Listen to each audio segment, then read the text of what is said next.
Assalamualaikum warahmatullahi wabarakatuh. Selamat datang di video media pembelajaran pengetahuan komputer. Perkenalkan, nama saya Ayu Lestari, NIM 2004030084, kelas Manajemen Bisnis Syariah 1C semester 1. Dosen pengampu Siaul Haq. Di materi ini kita akan membahas materi tentang pengetahuan komputer. Yang pertama, konsep dasar dan sejarah perkembangan komputer. Apa itu komputer? Definisi komputer. Komputer berasal dari bahasa Latin, kemudian dalam bahasa Inggris to compute, dan kemudian diartikan yaitu menghitung. Apa yang dihitung? Yaitu alat elektronik yang dapat menerima input data, dapat mengolah data, dapat memberikan informasi menggunakan suatu program yang tersimpan di memori komputer. Kemudian dapat menyimpan program dan hasil pengolahan yang bekerja secara otomatis. Kemudian konsep dasar komputer. Secara umum, menurut Bernhard Konke's Dictionary of Etymology, komputer berasal dari bahasa Inggris pada tahun 1646 sebagai kata untuk orang yang menghitung. Kemudian menjelang 1897 juga digunakan sebagai alat hitung mekanis. Konsep komputer itu sendiri yaitu hardware, software, dan firmware, yaitu konsep Tritunggal yang tidak bisa dipisahkan. Jadi komputer adalah kumpulan alat yang tersusun menjadi sebuah mesin berteknologi dengan kontrol sistem operasi disertai program-program yang mampu menerima dan menyimpan data. Sejarah perkembangan komputer. Pertama kali alat yang digunakan adalah alat hitung tradisional dan kalkulator mekanik yang muncul sekitar 500 tahun yang lalu di Asia Kecil. Alat ini memungkinkan penggunanya untuk melakukan perhitungan menggunakan biji-bijian geser yang diatur pada sebuah rak. Kemudian perkembangan komputer dikembangkan ke dalam 6 generasi. Yang pertama, generasi pertama yaitu 1946 sampai 1959. Dengan ciri-ciri sirkuitnya menggunakan vakum tube, program dibuat dengan bahasa mesin, ukuran fisik komputer sangat besar dan cepat panas. Contohnya itu ENIAC tahun 1946 dan IBM 701 tahun 1953. Generasi kedua 1959 sampai 1964. Ciri-cirinya yaitu sirkuitnya berupa transistor, program dapat dibuat dengan bahasa tingkat tinggal yaitu COBOL, Fortran, dan ALGOL. Kapasitas memori utama sudah cukup besar. Generasi ketiga 1964 sampai 1970. Ciri-cirinya menggunakan IC, pemrosesan lebih cepat, kapasitas memori lebih besar lagi. Kemudian generasi keempat 1970 sampai 1990.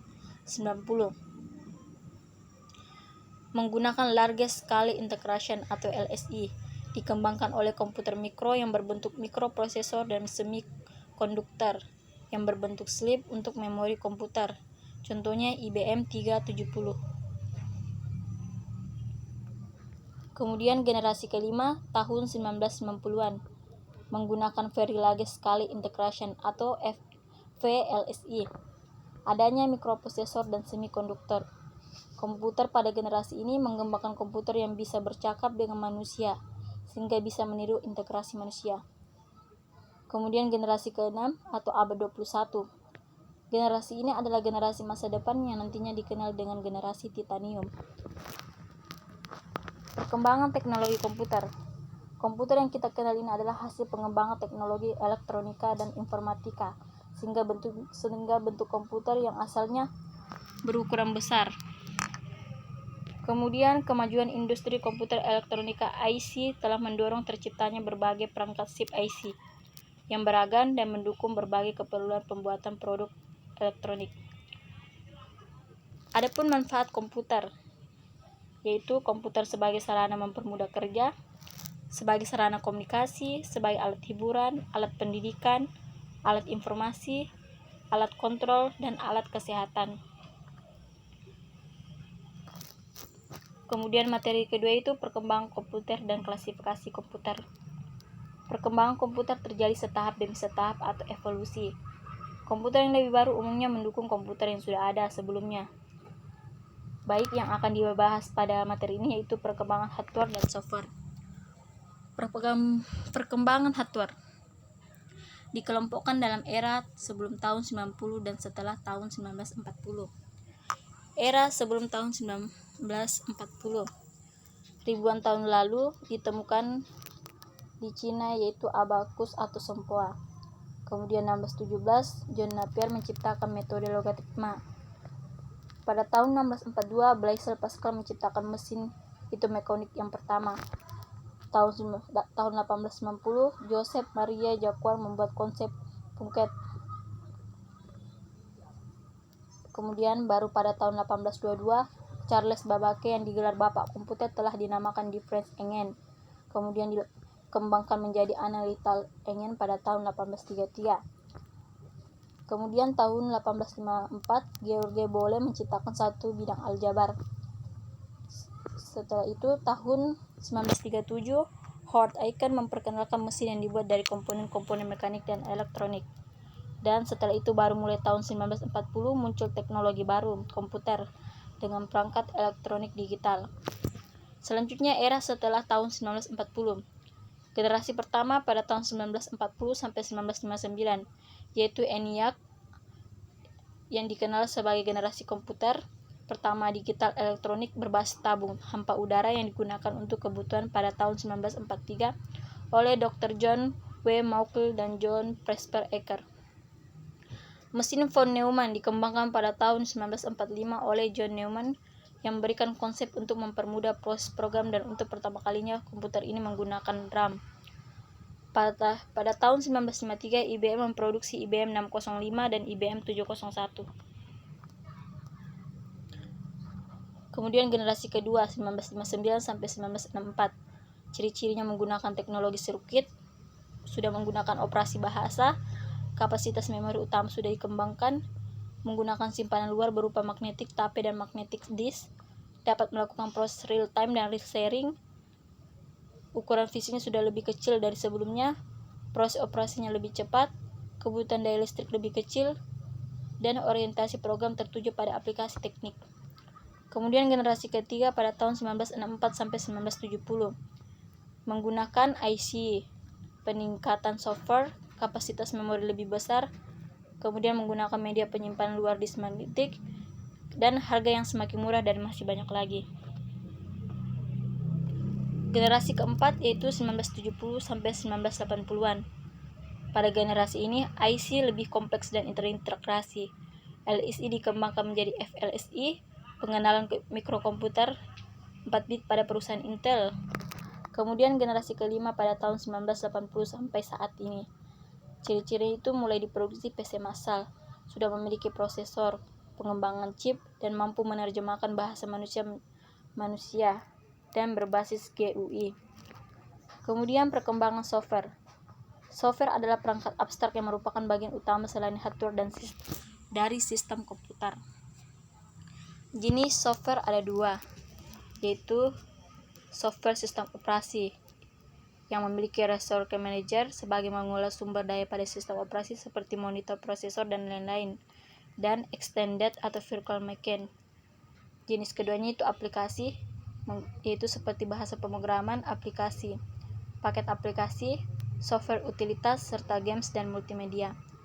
Contoh sistem operasi sendiri itu yaitu Unix, Linux, Windows, iOS, Android, dan lain-lain. Kemudian jenis-jenis komputer dan penggolongan komputer.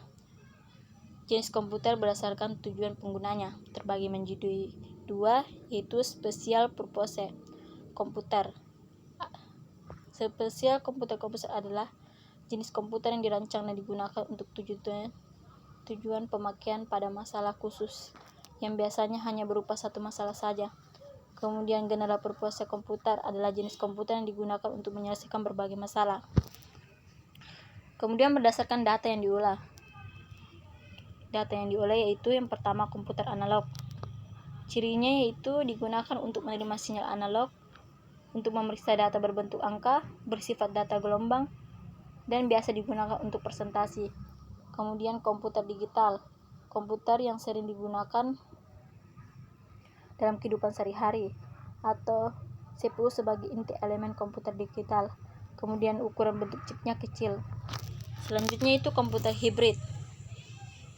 Memiliki kemampuan analog dan digital hanya untuk mengolah data yang sifatnya kuantitatif dan kualitatif dan digunakan hanya untuk aplikasi khusus.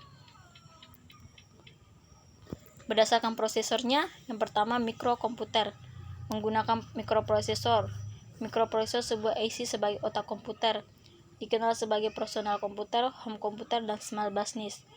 Kemudian mini komputer, dikenal sebagai komputer multiseluler, berganti nama menjadi workstation. Kemudian superkomputer adalah komputer pemimpin di dunia perhitungan. Kemudian pada tahun 1960 didesain oleh Seymour Cray dan pernah menjadi pemimpin di pasaran pada tahun 1970 di perusahaan Cray Research.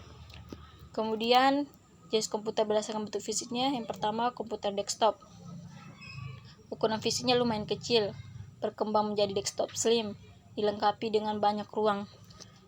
Kemudian komputer tower, ukuran relatif lebih besar, memiliki ruang expansion slot.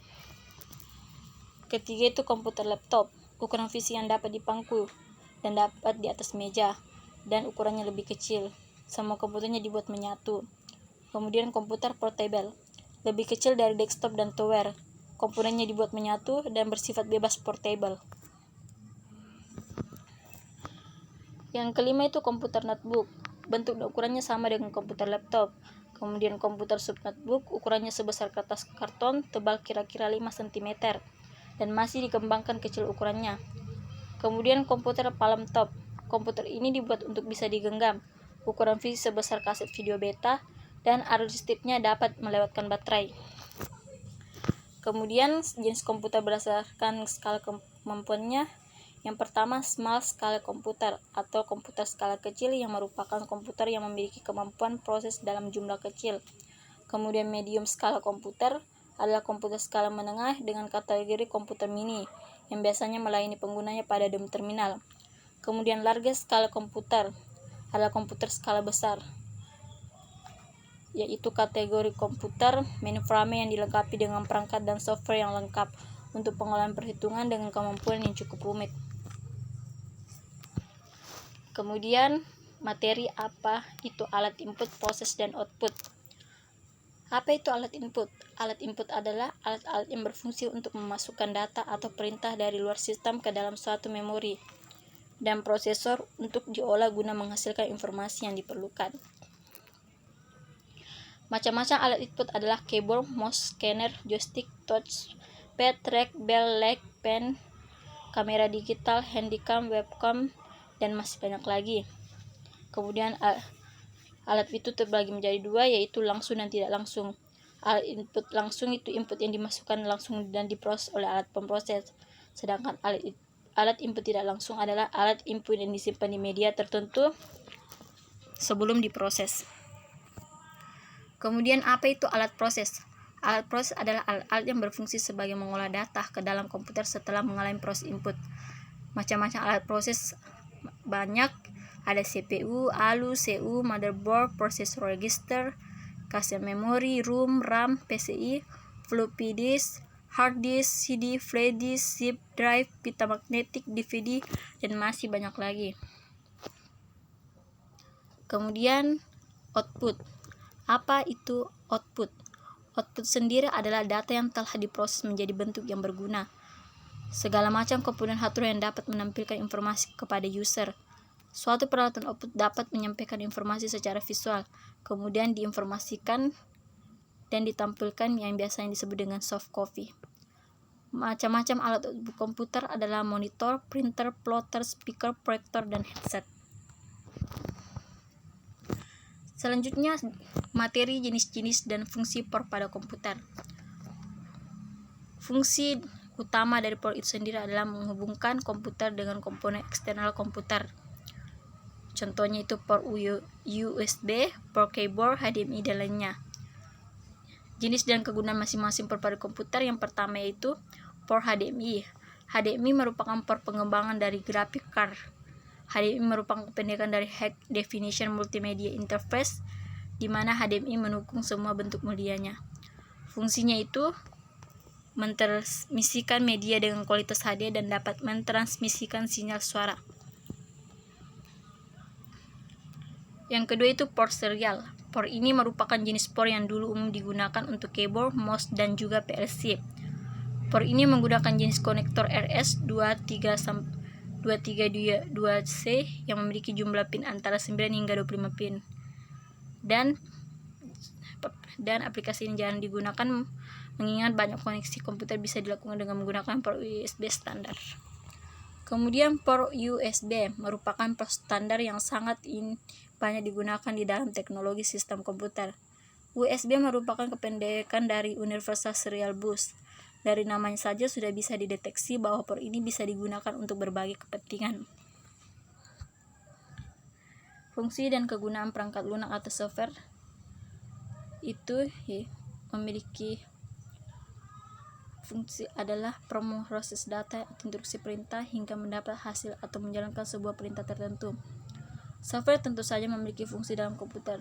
Fungsi software antara lain untuk menyediakan kebutuhan komputer yang terbagi menjadi sistem operasi, untuk mengatur berbagai hardware agar dapat bekerja sama bersama-sama, menghubungkan antara software dengan hardware, mengidentifikasi program-program, menerjemahkan software terhadap software lain dalam setiap perintah ke dalam bahasa mesin sehingga bisa diterima oleh hardware. Software komputer dibedakan dalam beberapa bagian dan jenis software berdasarkan bentuk serta fungsinya. Antara lain, freeware merupakan perangkat lunak yang gratis dan bisa didapatkan dengan digunakan tanpa ada batasan waktu. Kemudian shareware adalah perangkat lunak uji coba yang gratis tetapi memiliki batasan sehingga tidak bisa dimanfaatkan secara maksimal. Kemudian firmware adalah perangkat lunak berada di ROM sebagai tempat penyimpanannya. Commercial software adalah perangkat lunak sebagai tujuan komersil yang dapat dibeli dari pendistribusi pengembang software atau kepada rekan pengembang software. Kemudian free software adalah perangkat lunak yang bebas dan juga bebas digunakan, disalin, dimodifikasi, serta diubah. Kemudian open source software, sebuah perangkat lunak yang memiliki kode sumbernya diubah, dipelajari, ditingkatkan, dan disebarluaskan. Kemudian yang terakhir itu malware sebagai perangkat lunak yang diciptakan hanya merusak sistem komputer.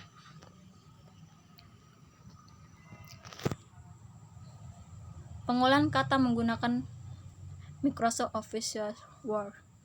Apa itu Microsoft Word? Microsoft Word adalah software pengolah kata yang merupakan bagian dari Microsoft Office Suite, Excel atau PowerPoint dan lain-lain.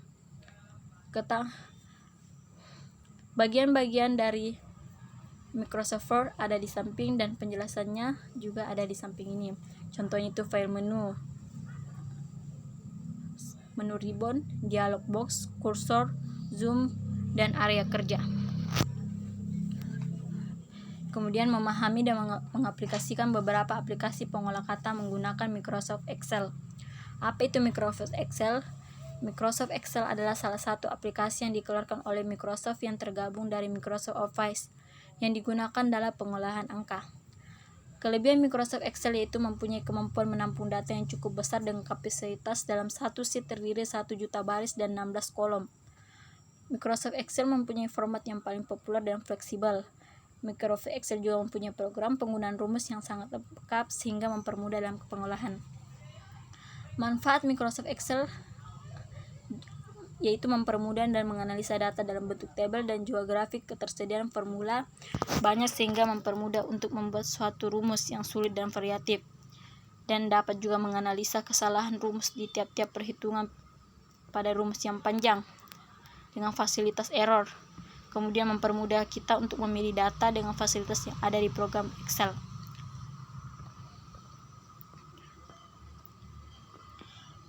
Kemudian memahami dan mengaplikasikan beberapa aplikasi pengolahan kata menggunakan Microsoft PowerPoint.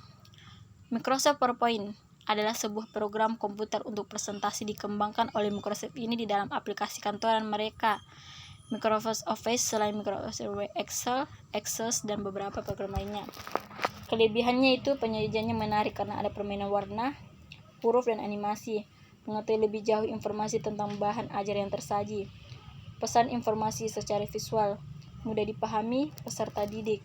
Tenaga pendidik tidak perlu banyak menerangkan bahan ajar yang sedang disajikan. Dapat diperbanyak sesuai kebutuhan dan dapat dipakai secara berulang-ulang. Kemudian kekurangannya itu harus ada persiapan yang cukup menyita waktu dan tenaga. Pendidik harus memiliki cukup kemampuan untuk mengoperasikan program dalam jalannya presentasi. Kemudian Open Office Impress. Open Office merupakan Office suite yang sangat populer karena kehadirannya serta kegratisannya. Kelebihannya itu kompatibel dengan Microsoft Office dan format Office lainnya. Softwarenya gratis. Ekspor ke PDF dan format lainnya dengan mudah. Interface menarik dan mudah digunakan. Sedangkan keruangannya terkenal rakus dengan daya komputer. Selalu membutuhkan komputer dengan aspek yang lumayan tinggi. Aspek Office mampu membuka file Office, tapi Office tidak bisa membuka file Open Office. Namun file Office yang dibuka pun terbatas dan tidak selalu sama. Tampilannya bila dibuka dengan Office 2007 kadang-kadang malah jadi berantakan. Kemudian ke presenter. Ke presenter digunakan untuk membuat dan menyajikan presentasi. Kelebihannya itu terkenal rakus dengan daya komputer. Softwarenya gratis. Tersedia untuk berbagai operation system. Interface menarik dan mudah digunakan dan kompatibel. Kekurangannya, bagi yang terbiasa menggunakan Microsoft PowerPoint, beberapa shortcut dan toolbar yang ada di KP Presenter dapat dikatakan berbeda. Oke, yang selanjutnya itu memahami dan mendalami aplikasi internet untuk berbagai keperluan, pemanfaatan, pengenalan email dan jejaring sosial. Apa itu internet? Internet adalah suatu jaringan komunikasi yang memiliki fungsi untuk menghubungkan antara satu media elektronik dengan media elektronik yang lain dengan cepat dan tepat. Adapun fungsi internet secara umum sebagai berikut. Sebagai media untuk mengakses informasi, sebagai media komunikasi. Manfaatnya itu untuk bisnis, untuk belajar online, dan untuk sarana hiburan. Macam-macam aplikasi internet, World Wide Web atau www, email, newsgroup, dan masih banyak lagi. Adapun dampak positifnya dan dampak negatifnya. Positifnya memudahkan mendapat informasi, mendapatkan sarana hiburan, memudahkan dalam berbisnis, memudahkan komunikasi. Negatifnya itu terjadi cyberbullying, perilaku negatif konten yang tidak baik untuk dilihat, maraknya isi hoax dan penyebaran hoax, budaya asli mulai ditinggalkan. Kemudian jejaring sosial adalah suatu struktur sosial yang dibentuk dari simpul-simpul yang dijalin dengan satu atau lebih tipe relasi spesifik seperti nilai, visi, ide, teman, keturunan, dan lain-lain. Perbedaan jejaring sosial dan media sosial. Jejaring sosial mengacu pada situs atau website yang digunakan sebagai tempat berkumpulnya banyak orang tanpa batas dan bermaksud membangun hubungan dan berkomunikasi dengan pengguna lain. Sedangkan sosial media mengacu pada suatu media interaksi online yang meliputi blog, forum, aplikasi chatting. Media sosial juga sebagai wadah untuk menampung sebuah konten. Materi yang terakhir itu peranan sistem informasi dalam bisnis. Peranan sistem informasi untuk operasi bisnis adalah untuk memproses transaksi bisnis, mengontrol proses industrial, dan mendukung komunikasi serta produktivitas kantor secara efisien. Alasan kenapa manusia membutuhkan sistem informasi? Karena manusia sebagai makhluk sosial tentunya tidak bisa bertahan hidup tanpa adanya suatu hubungan, baik itu hubungan antara individu dengan individu, individu dengan kelompok, maupun kelompok dengan kelompok. Karena didasari atas dua hal, yaitu kebutuhan untuk diri sendiri serta kebutuhan untuk berbisnis. Kemudian bagaimana sistem informasi dapat mengubah bisnis? Sistem informasi dan teknologi sangat penting bagi perusahaan ini. Sistem informasi membantu perusahaan dalam mengefisienkan operasi perusahaan, membantu menciptakan produk dan jasa baru sebagaimana model bisnis yang benar-benar baru pula, memungkinkan manajer menggunakan data terbaru dari pasar untuk pengambilan keputusan, serta sistem informasi membantu perusahaan melakukan sesuatu yang baik dari pesaing. Kemudian tujuan strategi bisnis dalam sistem informasi. Dalam berbisnis, tentunya sebuah perusahaan tentu berusaha untuk meningkatkan efisiensi operasionalnya dalam rangka untuk mencapai profitabilitas yang tinggi. Selanjutnya, produk baru, jasa, dan model bisnis. Sistem informasi dan teknologi informasi adalah alat utama yang memungkinkan bagi perusahaan untuk menciptakan produk dalam medan baru, serta sepenuhnya model bisnis baru. Sebuah model bisnis menggambarkan bagaimana sebuah perusahaan memproduksi, memberikan, dan menjual produk atau jasa untuk menciptakan keuntungan yang sebesar-besarnya. Kemudian pelanggan dan pemasok. Ketika sebuah bisnis benar-benar sukses serta besarnya jumlah pelanggan melebihi apa yang telah ditargetkan, otomatis perusahaan harus dapat melayani pelanggan dengan baik. Perspektif dalam sistem operasi, yaitu manajemen dan bisnis. Perusahaan ini berinvestasi dalam teknologi dan sistem informasi karena keduanya memberikan nilai ekonomis yang real bagi bisnisnya. Kemudian dari perspektif bisnis itu, sistem informasi merupakan bagian dari serangkaian kegiatan nilai tambah untuk memperoleh, mengubah, dan mendistribusikan informasi yang dapat digunakan manajer untuk meningkatkan pengambilan keputusan, meningkatkan kinerja organisasi, dan pada akhirnya meningkatkan profitabilitas perusahaan. Perspektif bisnis meminta perhatian terhadap sifat organisasi dan sistem informasi manajerial. Sebuah sistem informasi merupakan solusi organisasional dan manajemen berbasis teknologi informasi dan untuk tantangan atau masalah yang ditimbulkan oleh lingkungan.